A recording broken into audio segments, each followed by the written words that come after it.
তো হ্যালো বন্ধুরা, তোমরা কেমন আছো সবাই? আশা করি সবাই খুব ভালো আছো, আমিও ভালো আছি।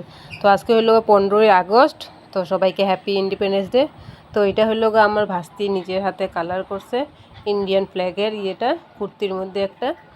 তো ওইটাই আমি তোমাদের সাথে দেখানোর লিগে করলাম। তো তোমরা দেখা কমেন্ট করো কীরকম লাগছে না লাগছে। তাই আমরা ভাবছিলাম আজকে রিল বানামো 15 আগস্টের দিন, ফটো ফটো ক্লিক করুম, কিন্তু আজকে যে বৃষ্টি তুফান দিল কোনো কিছুতেই হইলো না কিছু। তাও আমরা 14 আগস্টের দিন আমরা রাত্রেবেলা রিল ফটো করে ছাড়ছি। আমরা ইনস্টাগ্রামে আইডি হইলো পিহু দাস মাম্পি। তোমরা সবাই গিয়ে লাইক কমেন্ট করে দিও, শেয়ার করো। তারপর এটা দেখো, ওরা আমি কইলাম তাহলে তুই দেখায় দে আজকে এটা।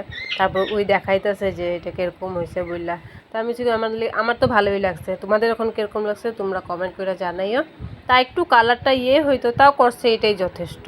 তারপর এটা হলো আগের ভিডিও। তো শ্রাবণ মাসে সোমবারে একদিন জল ঢালতে গেছিলাম। তো আমি যাইতেছি যদি মন্দিরে একটু দেখাই, তো আমারও কীরকম লাগতেছে একটু কমেন্ট করে জানিও। তারপরে গেলাম মন্দিরে যাওয়ার পরে তো কেউ ভিডিও করে দেওয়ার নাই, তো আমি নিজেই রাখা একটু করে ভিডিও আমি মানে মোবাইলটা করে থইছিলাম। তো আমি ভাবিনি এরকম ভিডিওটা এত ছোটো আসবো বলে। তাও বাধ্য দেখো, এটাই দেখানো, দেখা তোমরা করো। তারপরে দিয়া পূজা শেষ, পূজা কমপ্লিট করে ঘরে আইতেছি। তো ঘরে আসার পরে দেখো রাত দুপুর বাজে দুইটার সময় এসে কি খাইলাম দেখো, লুচি চা আর ওই লোকের ডাইল। এটা হলো গ্যাসের মারাত্মক ওষুধ, দুধ চা লুচি। আমার তো যে গ্যাস, তাও উপায় নাই, কি করুম, খাইতে লাগে। লোভ, এগুলা আমাদের লোভের লেগেই তো সব কিছু হইলো। তারপরে এটা দেখাই আজকের ভিডিওটা শেষ করলাম। চলো টাটা, বাই বাই।